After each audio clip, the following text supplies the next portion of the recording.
We have a crazy UFC Fight Night coming up. Jourdain versus AIemann. The entire card, or at least the vast majority of the card, is very, very exciting. And today we're going to be breaking down the entire thing with timestamps. If you'd like to skip any part of the video, hello everybody and welcome back to another video. If you are new here, my name is Kyle. I'm your guy with many YouTube channels. We are going to be breaking down these fights as deep as we can possibly get.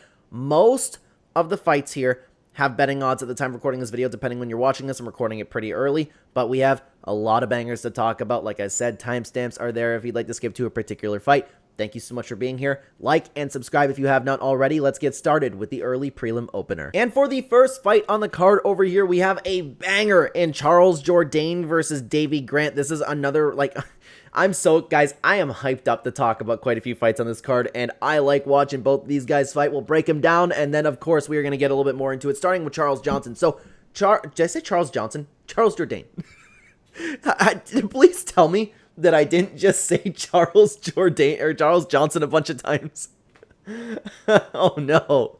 Guys, it's funny because I actually really always talk about how much I like watching Charles Jourdain fight.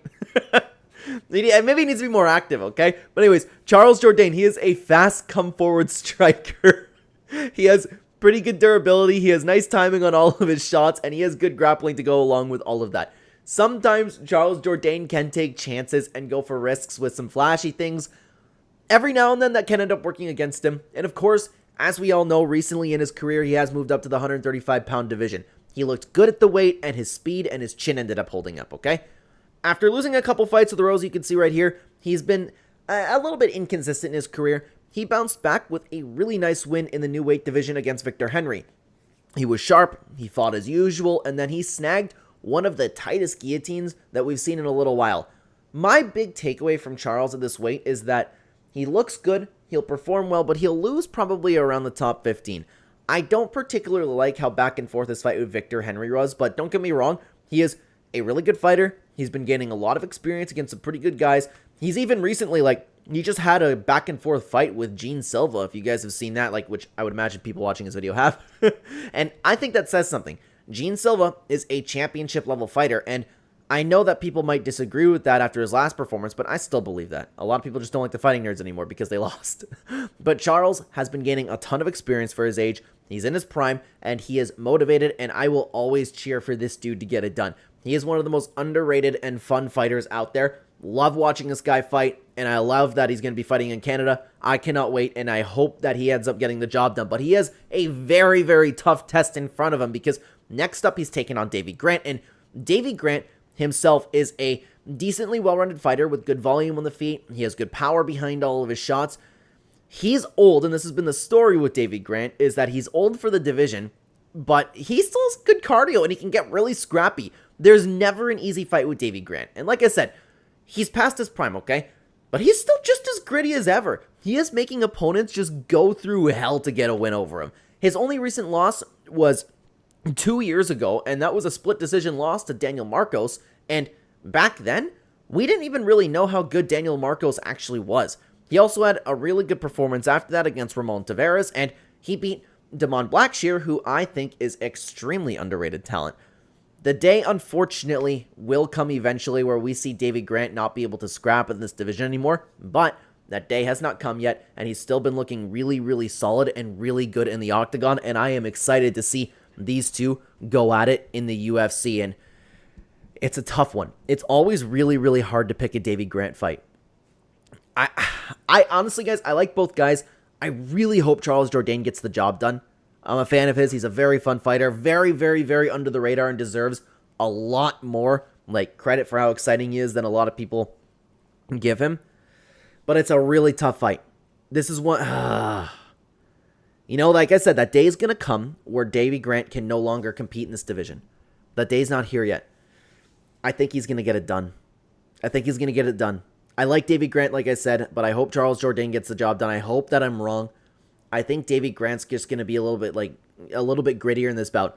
He has been rolling through some really good guys, and he's been fighting in the toughest division in combat sports history. Charles Jourdain just got here. I think Davey Grant's going to get the job done over him. I hope Charles Jourdain gets the job done, though. Let's see what the odds are. I'm very interested for that. And you can see it's about a pick'em. I actually think that Davey Grant should be a slight favorite for this because of, like, again, the role that he's been on a little bit, but hey, you know what? If you're feeling confident either way, the odds are pretty good, honestly. It's going to be a very, very exciting fight to kick things off, and that's just the first fight that we have to talk about. I'm very excited for this card. But now let's talk about the next fight over here, guys. We have Kyle Prepolec back, and he's taking on Drew Dober. And guys, if you've been following the channel, you might know Drew Dober is literally one of my favorite fighters of all time. There are quite a few guys that I really like watching on this card, and Drew Dober, guys, I will never not cheer for Drew Dober in a fight, okay? Let's break these two down. We'll start with Kyle Prepolec over here, okay? Kyle Prepolec is a tough grappler with decent pressure, but unfortunately, that's about it for his breakdown. I hate to be disrespectful on this channel, but unfortunately, he is a pretty low-level fighter.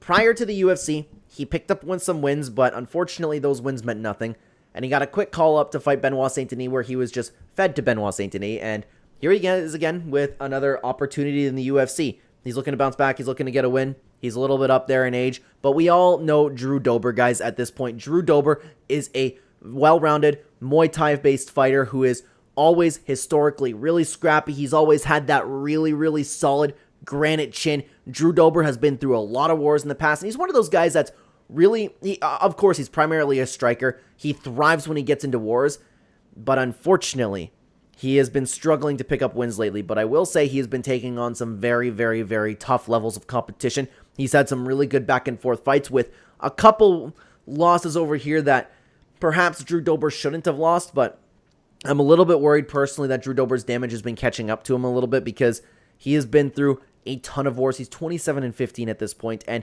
just about every single time Drew Dober steps in there, it's just fireworks, man. It is fireworks with Drew Dober in there, and that's why he's so exciting, and that's why he's one of my favorite fighters of all time. I always look forward to a Drew Dober fight. Unfortunately, we do have to worry about him slowing down. I believe Drew Dober to be past his prime now. He's been taking a lot of damage. He hasn't been, absorbing the damage the same amount that he has been throughout his career. But Drew Dober is still a very skilled athlete. Drew Dober is still a very durable athlete at the time. Like, when I talk about him not taking the damage like he used to, he still takes it very well. That's the crazy thing. The dude is insanely tough. And I hope I'm wrong about that. But Drew Dober is going to have to, turn the clock around a little bit. Drew Dober is going to have to prove us fans wrong because a lot of people have been jumping off the Drew Dober train a little bit. But never me. Never me. Drew Dober, I like him as a person. I love him as a fighter. I've been watching him for years. He is one of my favorite fighters of all time. I hope he gets the job done. Out of every fighter on this card, I will be sitting down. I will be cheering for Drew Dober the most. I will be completely happy if Drew Dober wins. I think that he will win this fight. It's more so because I don't believe in the skill set of Kyle Prepolec. I don't think he's good enough. He's a good enough grappler to do anything significant against Drew Dober, and Drew Dober is very capable of grappling. It's just Muay Thai is absolutely his strength. I can see this being one of Drew Dober's performances where he comes in there, he storms Kyle Prepolec, and he ends up finding a finish. So Drew Dober is going to be my pick. I hope he gets the job done. I hope he turns back the clock and gets people talking about Drew Dober again, then he sets up a big fight, okay? Wow, Drew Dober sitting at a big favorite over here. Honestly, it makes sense. It makes sense. I don't mean to be disrespectful to Kyle Prepolec, but Drew Dober winning this fight is probably what should happen for this bout, to be honest with you, but it is, again, another exciting bout. Now, let's get into another fight over here, guys, which I wish that I had a little bit more to say about it. I think it's going to be a little bit more of a quick breakdown, but we have Melissa Croden taking on Tainara Lisboa. Some people might be a little hyped up for this fight, and it's okay. It's okay, but when it comes to the breakdown, their skill sets is not exactly too much that I want to say over here. Okay, we'll start with Melissa Croden over here. And Melissa Croden is a decently well-rounded fighter who has actually, looked pretty good in some of the finishes that she has. She has some really nice clinch work, and especially actually, really nice knees within the clinch.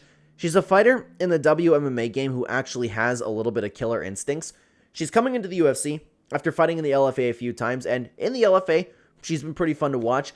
She lost her debut and then came back to get a couple wins, especially in her last fight.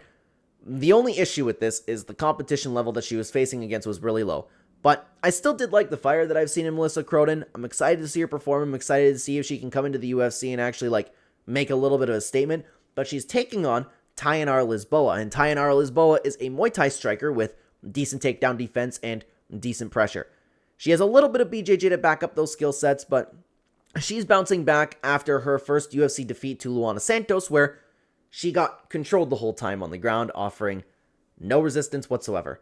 Before that, She had a couple wins, but in my opinion, she's never done anything that's like really shined in the UFC so far. And I wish that there was a little bit more that I could break down about these girls, but there really isn't. Like, you have a top fighter, you have a fighter with a little bit of skills. I'm gonna have to pick the Canadian over here. I'm gonna have to pick Melissa Croden. At least it's one of those things where I'm picking a fight in the UFC, any WMMA division over here, and I see fire in one's eyes, I see killer instincts in one's eyes, and I see that in Melissa Croden. It's not really about the skill set, it's about like, oh, okay, I could see this girl actually coming forward and wanting to finish a fight. That's my logic with this, and that's why I'm going to pick Melissa Croden to get the job done. Plus, home crowd advantage. We don't have odds for this fight, unfortunately, but Melissa Croden is going to be my pick to get the job done. But now let's talk about another fighter over here, guys, because I am excited about this fight over here. We have Bruno Silva returning against Hyun-Sung Park, who unfortunately just suffered his first loss, but we'll touch a little bit on that as we continue on with this video over here. This is a very, very good fight, and going to tell us a lot about the state of the career for both guys, okay? We'll start with breaking down Bruno Silva over here. Bruno Silva is a simple fighter breakdown. He is a very well-rounded fighter. He has really good finishing instincts, and his ground and pound is like on the next level if he happens to get on top of you. Now, guys, I'm going to be honest with you a little bit, okay? I'm unsure at this point if I've overrated Bruno Silva at this point.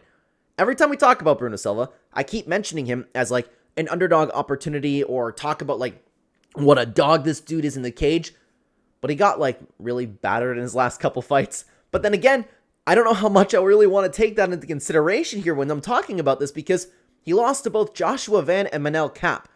Cap flat out embarrassed him and toyed with him the entire time, and Van destroyed him.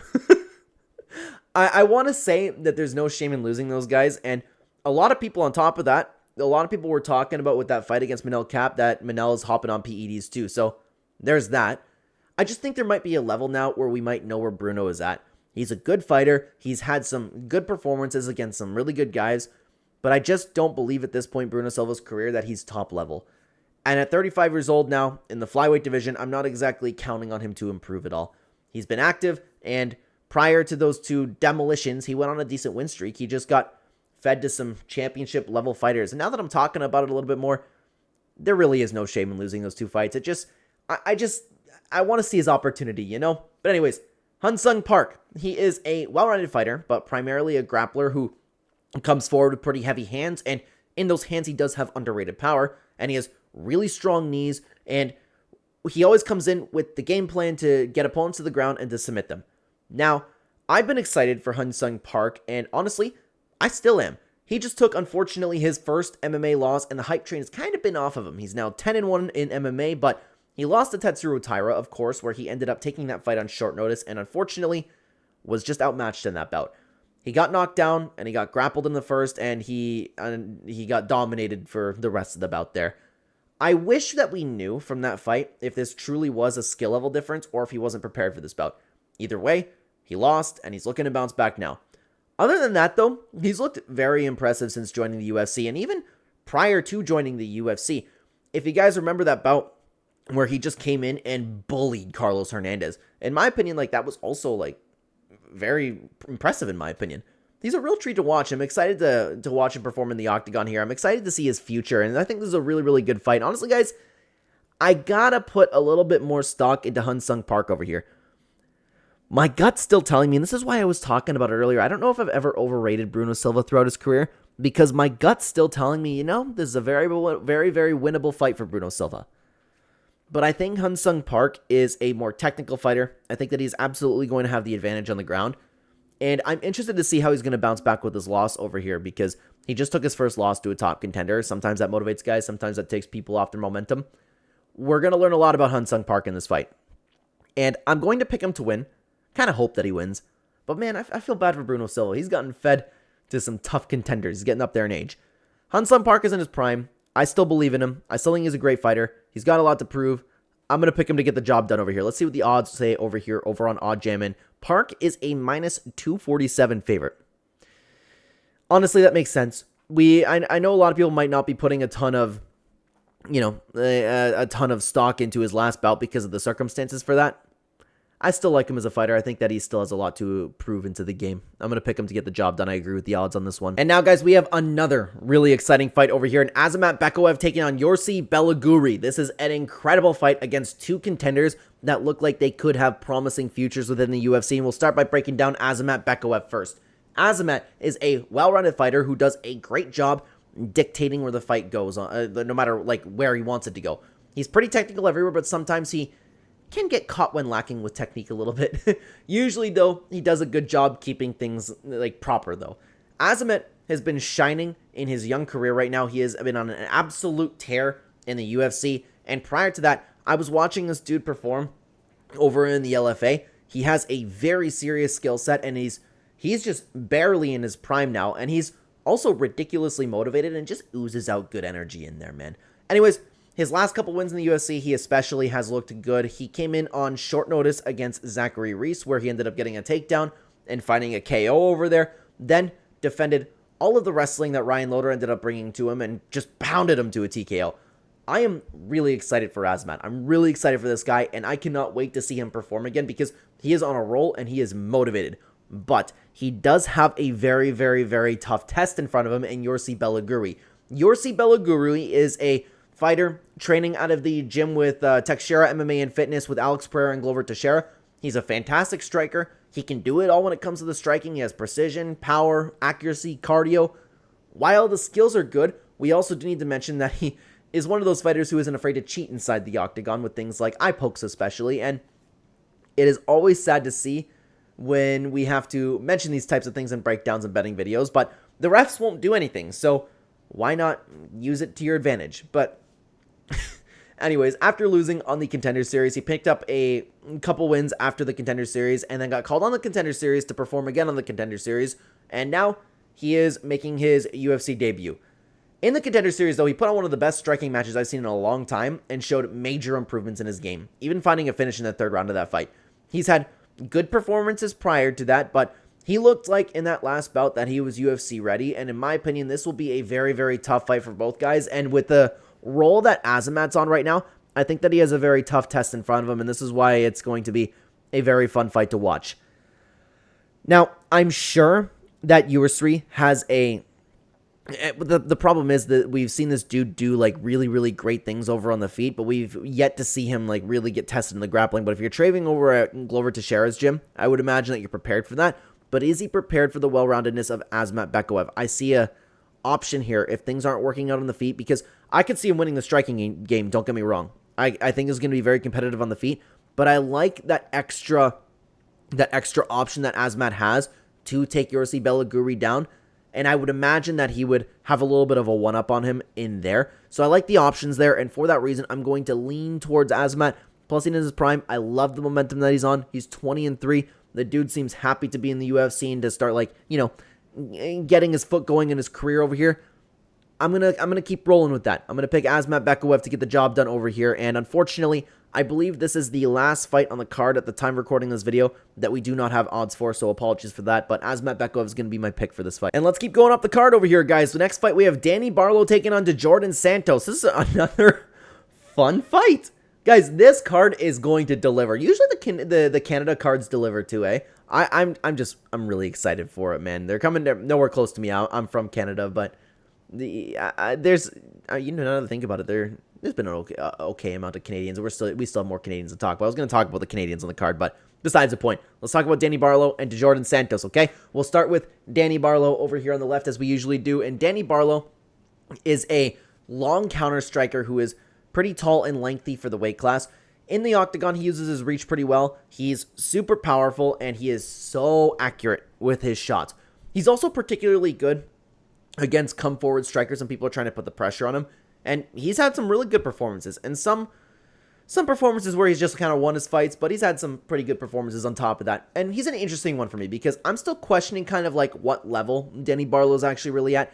I still question his high-level ground game and how high he'll actually go within the UFC. And it's exciting to see on the journey right now because people are hyped up with Danny Barlow. I enjoy viewing his fights, and it's just fun. But anyways, he is coming off of his first UFC defeat over to Sam Patterson, and Sam is on his own roll, so that's not even a bad loss to have either. He was winning their striking match too. He just ended up getting caught while rushing aggressively in there. His game is excellent when Danny Barlow is left to just counter, so hopefully he tries to mimic some of the previous work when fighting in here. And again, I'm just excited to see him perform. Yeah, I'm excited to see them. I'm excited to see this fight. I'm excited to see this entire card, guys. But he has another really, really tough fight in front of him, man, in Jourdain Santos. And Jourdain Santos, excuse me, I hit my microphone over there. He is a versatile kickboxer with, like, a versatile striker with, like, I'd say, kickboxing-based striking with nice combinations. He has good leg kicks, and he can mix in takedowns if necessary, but he is, of course, primarily a striker. The only kind of weakness he has is that Jourdain Santos can be sucked into a firefight. I lied. He also does not respond too well to having heavy pressure put on him as well. I forgot to mention that. And as we all know, sometimes the sucked into a war thing can work out for some guys, and sometimes it doesn't work. But he just came into the UFC against Ozzy Diaz, and that fight was one of those fights that were just like close fights. It could have gone either way, in my opinion, but it was a brutal scrap.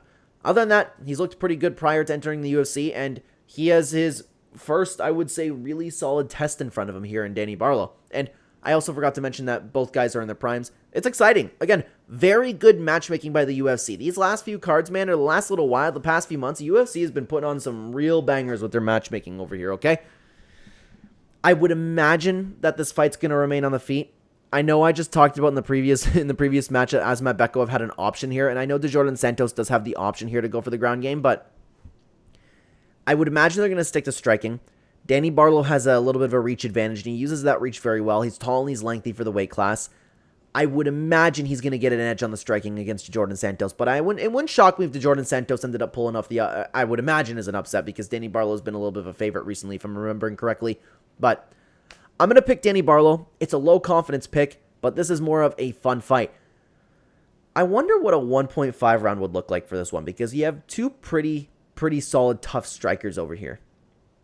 That's something that I would consider depending on the odds, but not if it's like just a minus a bunch of things, okay? But I'm going to pick Danny Barlow. Tough fight. Tough fight. Let's see what the odds are over here. And Danny Barlow's sitting at a favorite. Average odds of minus 277. I get that. He's been probably a little bit more impressive than Jourdain Santos, and a lot of people are still on the Danny Barlow train, even though Danny Barlow ended up, unfortunately, getting finished. He's still a very capable fighter. He's proven himself to be. He's going to be my pick this time around again. But now, guys, let's move on to the card banger over here. We have Stephanie Luciano taking on Ravina Oliveira. This is the best fight on the entire card over here, and I am excited to talk about it, okay? We'll start with Stephanie Luciano. She's a Muay Thai fighter. She has good cardio and kind of okay grappling and takedown defense. She unfortunately lacks finishing instincts. She's patient. She picks her shots. Sometimes that can lead her to being a slow starter, like... She's alright. Now, guys, as I usually say with these types of things, I truthfully hate to be disrespectful to the fighters here, but in my opinion, literally the only thing that stands out about Stephanie Luciano is that she has good cardio. She lost to Talita Alencar of all people and looked awful against Sam Hughes. What else am I supposed to say in this breakdown? I have not much good to say about her. She's one of your typical WMMA fighters fighting in the octagon over here. And I truthfully feel bad. I don't want to be disrespectful, but that's all I got for you. But not much more with Ravina Oliveira over here. She's a fighter that's a little bit difficult to break down. She is an inactive fighter that lost to Tainara Lisboa about 2 years ago, and that's been the extent of her UFC career. And the reason why I say that she's difficult to break down is because she has had literally such a bad level of competition prior to that fight that you seriously can't judge how good her skill set is. She's shown well-roundedness, but against who? Yeah, she can finish a fight, whether it's on the feet or on the ground, but to what level? We just have major questions about her, and this is probably one of the fights on the card, or like the only fight on the card that I don't have like too much to say about. I don't know who's gonna win. It's not even like I want to say like, oh, it's a 50-50 fight. This could go either way. I don't know. I can't predict for you how this fight's gonna go. I'm gonna pick Stephanie Luciano. I don't know why. That's gonna be my pick. Let's see what the odds are. Hey, Stephanie Luciano's the favorite. We got it. I'm sorry. I don't have a ton to say about this, guys, truthfully. Like, it's just a difficult fight to break down, that one. Hopefully, the video is still enjoyable to watch here. But as you guys might know, on this channel, I talk a lot about betting. If you guys are interested in seeing exactly what I'm doing with my money, either that or supporting the channel, you can check out the channel membership, which is very cheap compared to other channels, in the pinned comment description down below or right next to the subscribe button. If you are a member, every single Friday or Saturday morning, depending on whether or not I would like to bet on Friday fights. I am primarily a UFC bettor. I always have UFC bets up.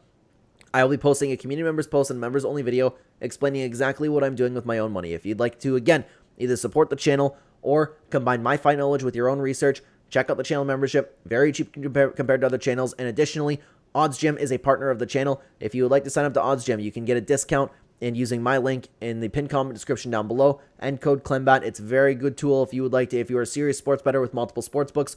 Very easy, very helpful tool. Thank you so much for listening to me yap, guys. Let's get into the main card. And guys, this main card is also very, very good, with the first fight over here being Cody Gibson taking on Aoru Kuliang. And I'm sorry, I always mispronounce his name. I know I do. And it makes me look like I don't know what I'm talking about. But I've watched all this guy's fights.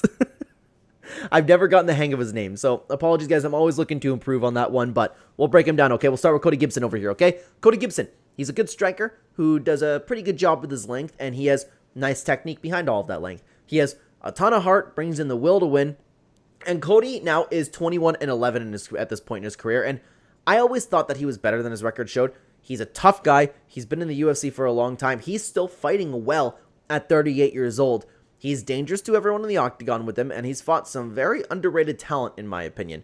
And he's looked really, really good in a couple wins against Miles Johns and Brian Kelleher, then came in and just bullied Chad Anglier and looked great against Damon Blackshear until he ended up getting taken down, unfortunately. Like, he's a good fighter, man, and I still love watching him. He hasn't been able to, like, put it all together, but he is still a very dangerous and very fun fighter to watch. But Kuliang, on the other hand, is a well-rounded fighter who does his best work on the feet.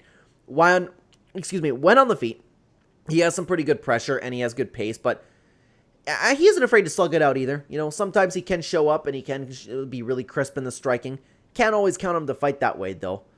And unfortunately, he has been pretty inconsistent in his career as well. He's still in his prime, but in my opinion, we never really see any improvements from him in the octagon. I feel like at this point, Kuliang is one of those fighters where we kind of know where he fits into the UFC. And like I said with his quick breakdown, it's a little bit hard to tell which version of him will show up. And even if he does show up good, can he get controlled on the ground? Like, we never really know what we're going to get with this guy in the octagon. And that's why when I watch these two fighters here, it kind of makes me just like flat out want to pick Cody Gibson to win. You have a fighter who's never really been all that impressive to me, and at least Cody Gibson, I'm like, okay, I see moments here against some pretty good guys. I think Cody Gibson is just more dangerous. What's the reach at? Yeah, he's got a reach advantage too. I could see him coming in and just storming Kuliang. I can feel the cringe coming out of my mouth just trying to pronounce his name, man. I can feel the cringe. I can feel the comments coming. I like Cody Gibson in this matchup. It's like probably around a 75% confidence level for him. I like him in this matchup. I think he could have a little bit another one of those like bullyish type performances in here. It's exciting, man. It's going to be a good fight. I'm going to pick Cody Gibson, and I kind of hope he gets the job done too. Let's see. OddsGem says it's to pick him. Understandable. Honestly, understandable. Actually, ooh, that's a tempting play on Cody Gibson for me, to be honest with you. We'll have to sit on that one. I'm one of those guys who likes to bet week to week, and I'm recording this video prior to UFC Rio, so we'll see how we do with that one. But now we have another really underrated fight over here, and Kyle Nelson taking on Matt Frevola, guys. This is another fight that I cannot wait to watch this entire card, guys. We'll start with Kyle Nelson over here, and Kyle Nelson is a fairly good striker with underrated power on the feet. He has good takedown defense to keep things up on the feet, and he is just extremely tough, and he excels in a little bit more of a dirty fight. He weirdly does a good job at luring opponents into average performances. Somehow, he walks forward, he throws such basic things while getting hit himself, and just slowing down the pace and making things ugly. And after people kind of counted him out when he was flying a little bit under the radar, he went on a really nice 3-fight win streak recently, beating Blake Bilder, Fernando Padilla, and Bill Algeo. Then, unfortunately, most recently, he ended up losing to Steve Garcia. And Steve Garcia himself, man, is a ranked level fighter, and there is absolutely no shame in losing that fight. He also, unfortunately, I might as well talk about this, he had a little bit of a controversy with 2 of those wins here. The Padilla fight, in my opinion, was a robbery, but still a good performance on the side of Nelson, and people thought the stoppage against Bill Algeo was a bad one, but I actually thought that stoppage was perfect. He is a really underrated fighter in general in the UFC, man, and I usually kind of find myself cheering for him. He's still in his prime, he's been fighting well, and I hope for the best. He's going to be in front of his people this time. I would love to see him, I would love to see him get the job done, man. And he's taken on a very fun fighter too, in Matt Frevola. And Matt Frevola, on the other hand, he unfortunately has some work to do, okay? Matt Frevola is a tough fighter who has great pressure with the intent to just come in and knock you out with the huge power that he has in his hands. While Matt Frevola does have great power, he is a wrestler with decent control, and if he finds himself on the ground, he does have excellent transitions. After getting some really fun hype on him with some wins, which I kind of bought into the Matt Frevola hype as well, he just lost to Benoit Saint Denis, where he showed some, again, like I talked about, like it was one of those fights where he showed really good transitions on the ground and ended up getting caught with that head kick that we see in the highlights all the time. Then, unfortunately, he got completely outclassed by Faraz Ziem. Now, like we've been talking about with a couple guys in this card, I think that we also, when it comes to Matt Frevola, we have an answer to what level he's at as well. He's exited his prime now, he's on a bit of a skid, and he has some work to do to really pull things together. And I could see this being one of those fights where Kyle Nelson does that same thing, like I was just talking about, where he just excels at slowing things down. And I kind of struggle to see Matt Frevola actually chinning him. I think it's going to be one of those like uglier fights, and I think that Kyle Nelson's going to last with the power that Matt Frevola has. I think that Kyle Nelson's going to have one of those performances where he just slightly outstrikes him. A little bit of a gut feeling with this one. It's a good matchmaking again by the UFC over here, but he's going to have that momentum of the crowd too. Canadian card. People thrive off of that. Yeah, I'm going to go Kyle Nelson. It's a good fight. While Kyle Nelson's one of those guys where I still like, I could see him having success like within his career still. Unfortunately, I'm kind of like thinking that Matt Frevola might have more losses than wins in recent years, or excuse me, in the years to come. I'm going to go Kyle Nelson. I kind of hope he gets the job done too. Nothing against Matt Frevola. I just like Kyle Nelson, okay? Kyle Nelson sitting at the underdog. Ooh, how many underdogs have we picked today? I don't know. Matt Frevola sitting at the average odds of minus 139. Kyle Nelson sitting at the average odds of plus 113. That is absolutely an underdog opportunity, in my opinion, and a really good fight to watch. It's going to be a good card, guys. And we're not even at the featured bout yet because we have another fun fight to talk about, that being Marlon Vera versus AIemann Zahabi. Now, I might be the only one that's looking forward to this fight because this has a recipe to be a 3-round snoozer. I could see that one happening, but I like watching both guys. I like both guys, so I want to see what happens with these two. We'll start by breaking down Marlon Vera over here, okay? Marlon Chito Vera is a well-rounded fighter who prefers and excels at kickboxing. He can be low volume, but he is extremely durable, as we all know, and a lot of the times, the guy just waits for his openings to kill you. When Chito actually chooses to fight aggressively, he's a vastly improved fighter. He doesn't always want to do that, though, and that's the thing that's always been so frustrating as a guy who likes to watch Marlon Vera fight, because I know that he's better than he's performed in his career. Those little times within fights where he actually just starts to decide to let his hands go and start to put any pressure on his opponents is where we actually see his potential in the cage. But now, he's finding himself at 23-10 in MMA. He's been inconsistent. He's been having poor performances recently, and like even recently, like he just got pieced up against Sean for 5 straight rounds, and Figgy beat him in all aspects of MMA in their fight. And that might not look good as well, because that might be a post-prime Davison Figueiredo as well, depending on when you're viewing this video. Again, I'm recording it prior to Figueiredo fighting Montel Jackson. Unfortunately, the last time that we saw a good performance from Marlon Vera was against Pedro Munoz, who, even in that fight, he was on his way out the door. And even then, that was about 2 years ago. Marlon is 32 years old still, though, and I always forget how old he actually is. So there is still room for improvement. We just haven't seen it. And to be honest, the guy's body might be past 32 with the fights and the damage that he's partaking in over the years, but I've always liked Chito, man, and I hope he pulls through here because, again, I see the potential in his skills. He just needs to work on that pressure. He needs to work on not just staying, waiting for that one shot, but he's taking on AIemann Zahabi, and AIemann Zahabi, who's been on a roll, is a fighter from TriStar, slow-paced, well-rounded, very technical fighter. He excels when he stays on the outside and slows things down. He has really good cardio, he has really good fight IQ, an excellent TriStar stinging jab, and a great high guard defense. He's getting up there in age, but he has not shown any sort of like slowing down within the octagon. Seems like the guys over at TriStar actually have been looking like better than ever. And I'm really happy that we've been seeing this guy active in the past year, because he's also, like I was talking about Marlon Vera, he's also always had potential, but he's just never fought. But he's fought recently 3 times, and he's picked up some really nice wins in those 3 wins. He outworked Javid Bashrat, he shined against Pedro Munoz, and he pissed the entire world off in beating Jose Aldo. The guy's on an absolute roll right now. He's never looked better in his career, and he is defeating Father Time for the time being. I want to see him win as much as possible before he gets too old in the cage, and this is a really tough fight because I really, really like both guys, and this is one of those fights where I don't want to watch either guy lose, but I kind of also find myself cheering for AIemann Zahabi just a little bit because I feel like Cheeto sometimes comes in there and Cheeto doesn't care. And I don't know. No, like, people got pissed off at AIemann Zahabi, and that made me like him more.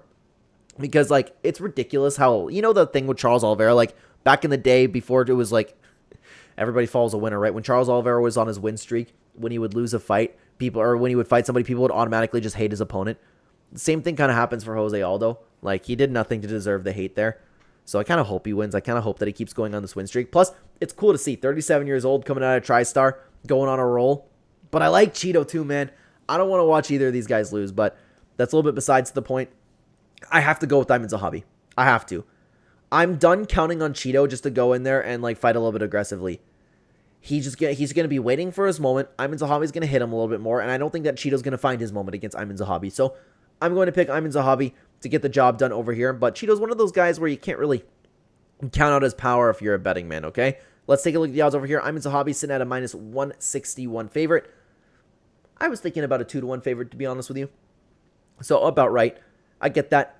AIemann Zahabi's a favorite. I'm picking him to win. I think I picked a lot of favorites on this card, guys. Now, guys, let me stop you one more time before we actually get into the feature bout over here. As you might know, I am your guy with too many YouTube channels. We upload daily commentary videos on multiple channels in different niches in YouTube. So if you're interested, you happen to like my personality, you happen to like me, you happen to see what what else I am uploading about besides MMA, check out the link tree at the top of the description or the direct links to all of my channels within the description down below. You can find different commentary videos or different commentary channels that, again, we upload daily on. I am your guy with too many YouTube channels. Like and subscribe to the video if you have not already, guys. It's been so nice to see some of you going over to the other channels.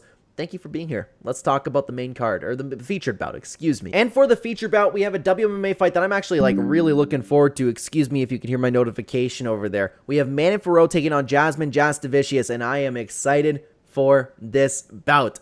Jasmine repping Canada again. This is going to be good, man. We'll start with Manon Fiorot, though. Let's break down the beast, okay? Manon Fiorot is a well-rounded fighter, but primarily a striker who does a great job with the basics. She is excellent at staying in range, circling, and constantly just pushing out a really nice 1-2.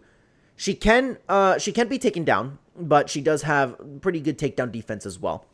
Now, Manon has just had all of her momentum and her win streak completely broken against the champion in Valentina Shevchenko, and historically, I would say that there's no shame there, but we are talking about a very past her prime version of Valentina Shevchenko now, who exactly doesn't throw like she used to.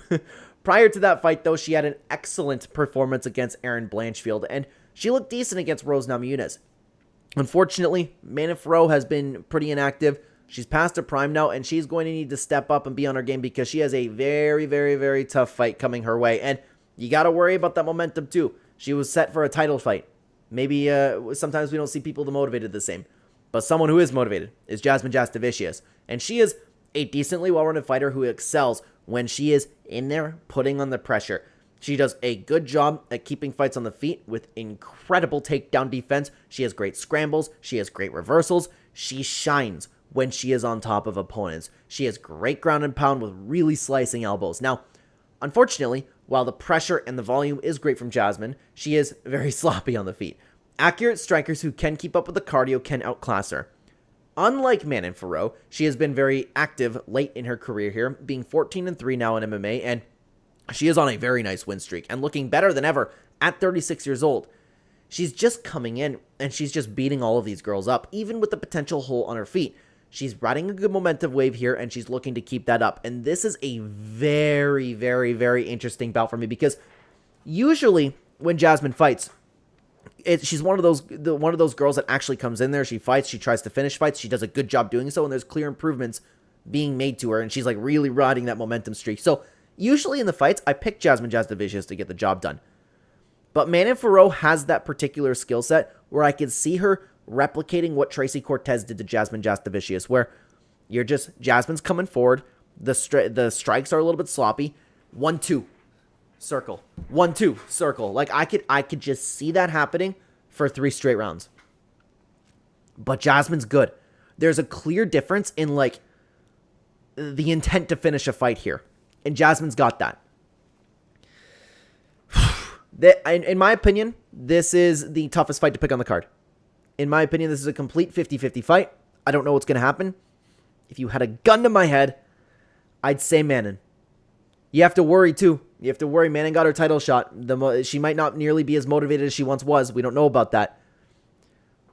I'm going to pick Manon Fiorot, but guys, just please know that this is a 50-50 fight. I think it's a very difficult fight to break down. I'd be interested if you guys in the comment section feel otherwise. I'll be checking out the comments. It's a toughie. I just see a world where Manon Fiorot stays on the outside and picks her apart for 3 rounds. But if Jasmine gets a hold of her, she's going to thrive off that Canadian energy. Very tough fight. Actually, I am very excited for this fight. One of the best WMMA fights in recent history, in my opinion. Okay, let's take a look at what the odds are over here. And Manon Fiorot is the minus 234 underdog. I truthfully think this fight should be a pick'em. I do. Okay, let's see what the odds are. Over 2.5, minus 333. Yeah, I wouldn't do a round line for that fight. Hey, you know what? Jasmine's an underdog opportunity for sure, but I'm just going to stay away from this fight, to be honest with you guys. It is just going to be fun to watch. I hope Jasmine wins, though. I love the role that she's been on. I love watching her perform. Some really, really fresh blood in the division that's like actually exciting for the division. You know what I mean? But now let's get on to the co-main event over here. We have Kevin Holland taking on Mike Malott in that picture. Looks like he's pinching his nipples. That's why I started laughing. So I know it's a little immature, to be honest with you, but that's what I thought of there.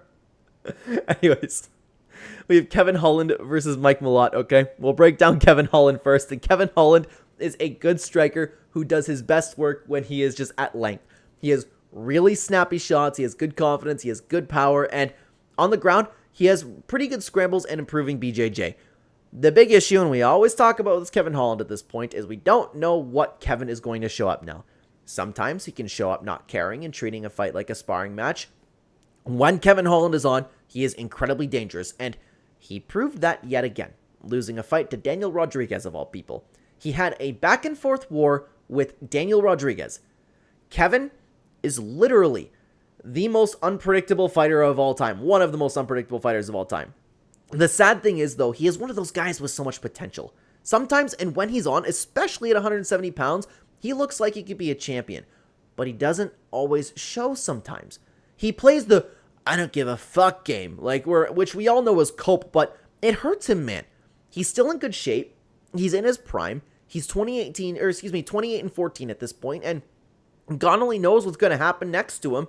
Like, it sucks, man, because he looked like he looked like the contender version of Kevin moving down against Gunnar Nelson and Vicente Luque. It just goes to show to never bet on a Kevin Holland fight. Never again, I said. And look how many of you lost money in that last fight against Daniel Rodriguez. Learn your lesson. Never again will I be betting on a Kevin Holland fight. Either way. Mike Malott, on the other hand, he's one of those guys who is a well-rounded fighter who doesn't exactly shine anywhere in MMA, but he is decent in all aspects of MMA. Recently, and we all talked about this, we found out that he needs to work on his later version cardio and heart inside the octagon, and we still don't know if he has fixed that since the Magny fight, because he hasn't been pushed to that level since then. For a prospect, Mike Malott is actually on his way to exiting his prime, which is always surprising, but since losing to Magny, he's picked up 2 nice wins over Trevin Giles, and got a really, really nice highlight win over Charles Radke. We'll also be in Vancouver for this card, and Mike is one of those guys that's from Canada who really, really feeds off of that Canadian crowd energy. We can count on him to be more motivated than ever and driven to put on a performance because the guy takes a ton of pride fighting in Canada. I'm excited to see him, man.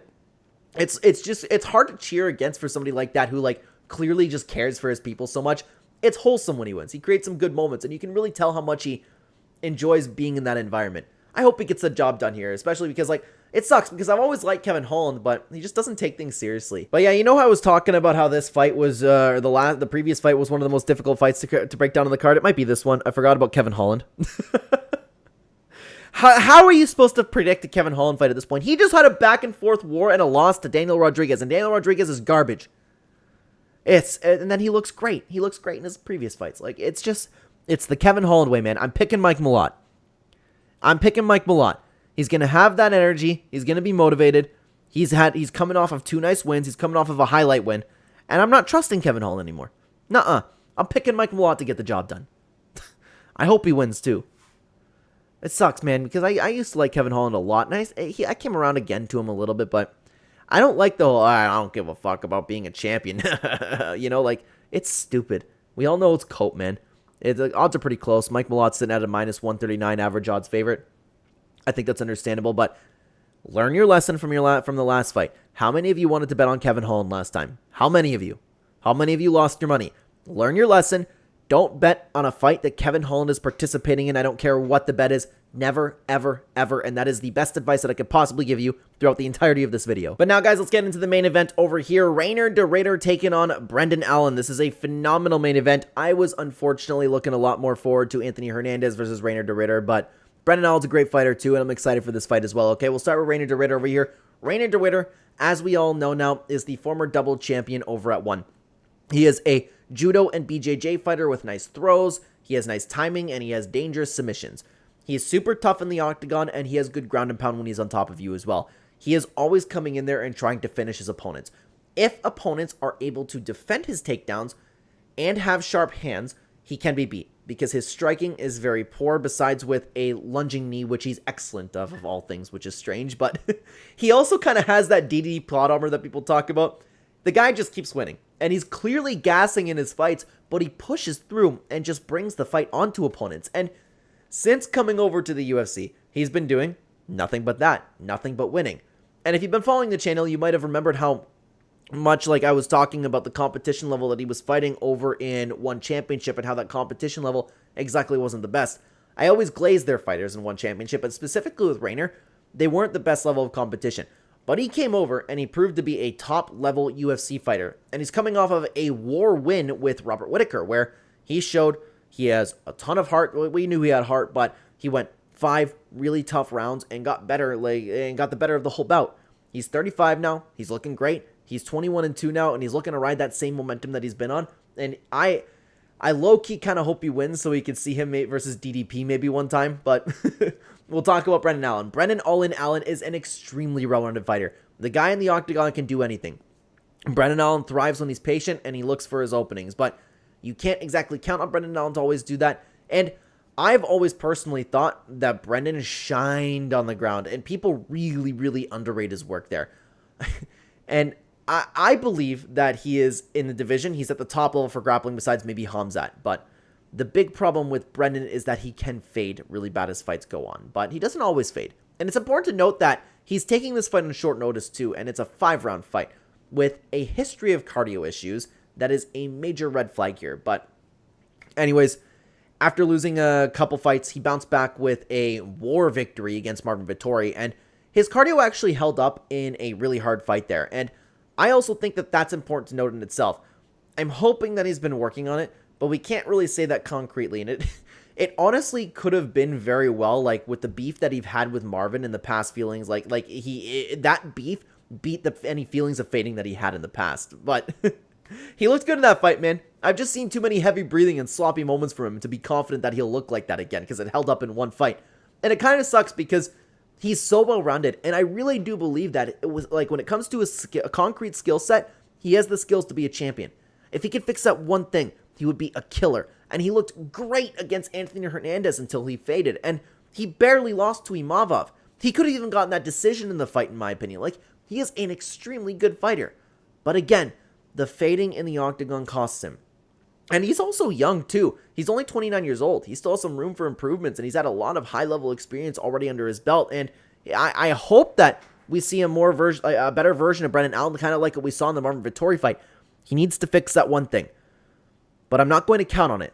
In a short-notice fight, in a 5-round fight, I don't think that Brendan Allen's going to show up and have any sort of good cardio. For that reason, I'm very confident that Reinier de Raider is going to get the job done over here. I think that Brendan Allen is going to really put it to him, maybe 1.5 rounds. Once we start getting past rounds 2, maybe round 3, and especially rounds 4 and 5, Reinier de Raider is going to continue to get better. Reinier de Raider is going to land that knee over and over again. Brendan Allen's going to continue to look a little bit more sluggish, and I think that's how Reinier de Raider is going to get the job done, with either a finish late in the fight or a decision win. Reinier de Raider is a confident pick of mine. If Brendan Allen had 5-round cardio, then I'd be picking Brendan Allen 100%, but he doesn't have that. So I'm going to be picking Reinier de Raider to get the job done and continue that momentum streak that he's been on. Let's take a look at what the odds are over here on OddsJam. Wow, I thought it'd be closer.